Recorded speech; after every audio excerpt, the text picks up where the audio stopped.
Found something a little interesting today. I had to replace the clock spring behind my steering wheel. That's a device that allows the buttons to work and the horn. I didn't have a horn that would work. My cruise control had stopped working.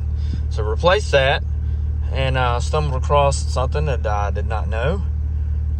That if you're sitting here idling in park and you activate this cruise control and set it, it'll speed your idle up. Foot is not on the accelerator. And you can actually run it up to 1500 RPM by hitting accelerate. That's as high as it'll go.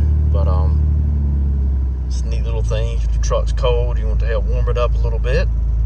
Or if you're running high amperage load batteries or something like that. I have a winch on my car trailer, and it'd be nice to run the idle up a little bit when I'm